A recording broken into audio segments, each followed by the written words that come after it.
Hello, welcome to another video. তো আজকের ভিডিওটা একটা ইন্টারেস্টিং ভিডিও হতে চলেছে। আগে দেখা গেছিলো যে স্ম্যাকডাউনের আগে রয়ের ইভেন্টে সেখানে ইন্টারেস্টিং এবং আইকনিক ম্যাচগুলো, কিন্তু সেই ম্যাচগুলো নিয়ে অ্যানালিসিস করেছি, যেটা আগের ভিডিওতে দেখতে পারবে। তো সামনেই রিসেন্টলি ডাব্লিউডাব্লিউইতে একটা অনেক বড় ইভেন্ট যেটা দেখা যাচ্ছে বেস ইন বার্লিন। সেখানে বেশ আইকনিক টাইটেল ম্যাচগুলো কিন্তু রয়েছে, বেশ কিছু ইন্টারেস্টিং ট্যাগ টিম ম্যাচও কিন্তু রয়েছে। আশা করি ম্যাচগুলো ইন্টারেস্টিং হবে এবং অডিয়েন্সের বেশ কিন্তু দেখতে ভালো লাগবে ম্যাচগুলো।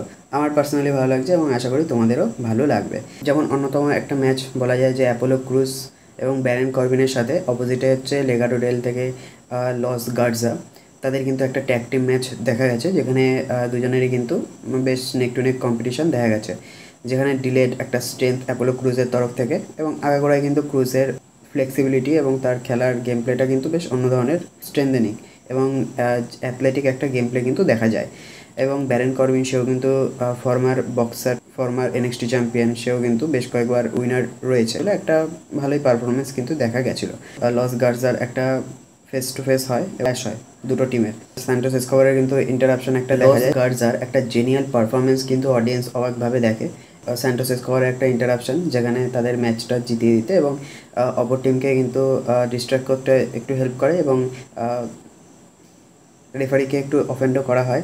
তো সেখান থেকে কিন্তু তারা ম্যাচটা জিতে যায়। অ্যাপোলো ক্রুজ এবং ব্যারন কর্বিনের সাথে টাউন ডাউন আন্ডারের কিন্তু একটা ব্যাক স্টেজেও কিন্তু একটা কনভারসেশন দেখা যায়, একটা ছোট ক্ল্যাশ মতন দেখা যায়। তো পরবর্তীতে এদের ম্যাচ দেখা গেল যেতে পারে। টাউন ডাউন আন্ডারে কিন্তু দুজনের মধ্যে ক্ল্যাশ চলছিল, যেখানে ওয়ালার আর অস্টিন থিওরি, তারা দুজনের কিন্তু তাদের মধ্যেও কিন্তু একটা অনেক দিন ধরেই ইন্টারকলিশন দেখা গেছিলো। তো সেখানে তাদের বন্ধুত্বটাই এগিয়ে এবং বন্ডিংটাই এখনও স্ট্রং রয়েছে, সেটাই কিন্তু একটা তাজ্জব ব্যাপার। তো পরবর্তীতে এদের ম্যাচ কিন্তু একটা দেখা গেলেও যেতে পারে।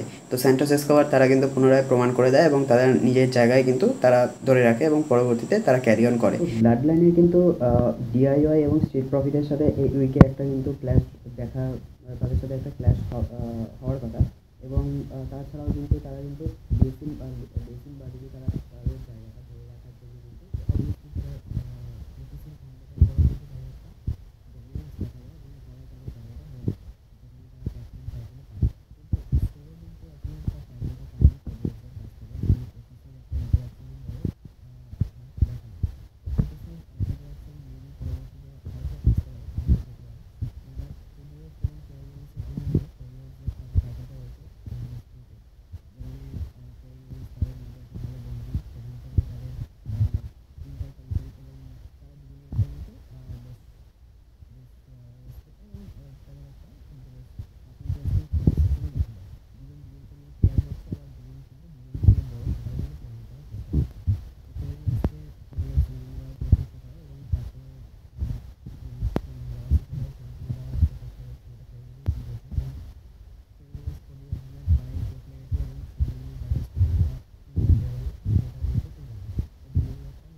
উইনার যেই হোক না কেন, কোডি রোডস বা কেভিন ওয়েন্স, ওদিকে সোলো সিকোয়া কিন্তু সে রেডি রয়েছে যে টাইটেল হোল্ডারের কাছ থেকে সে টাইটেলটা এবার সে জিতেই ছাড়বে।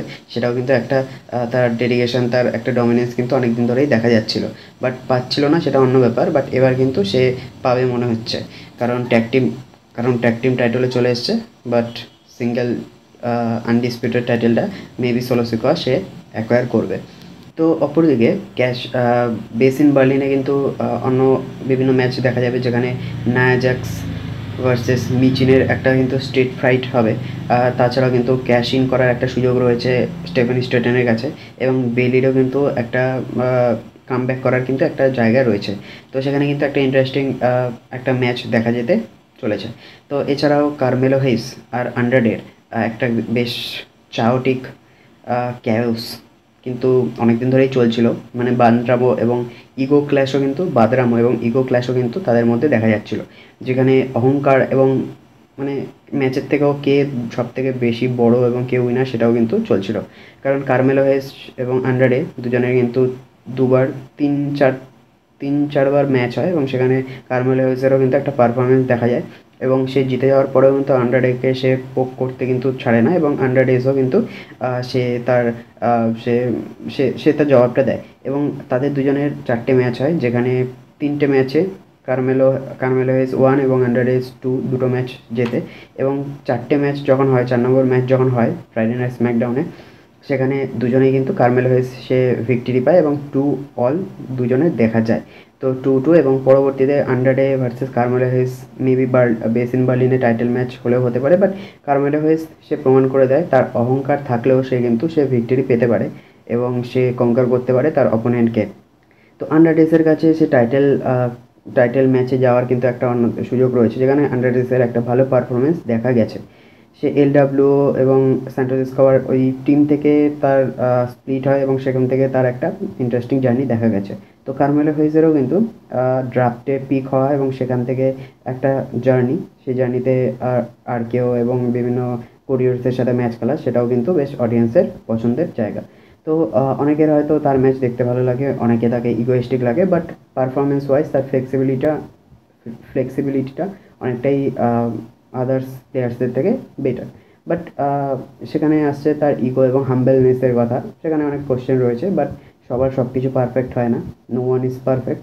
বাট সেখানে পারফরমেন্স ওয়াইজ কিন্তু আন্ডারডেস এবং কারমেলো হেজ দুজনে কিন্তু তাদের বেস্ট, যেখানে আন্ডারডের একটু কমতি দেখা গেল, কারমেলো হেজ কিন্তু তার পুরোটা দিয়ে সে ম্যাচটা জেতে। তো বেসিন বার্লিন একটা ইন্টারেস্টিং ইভেন্ট হতে চলেছে, যেখানে সে ম্যাচগুলো আমিও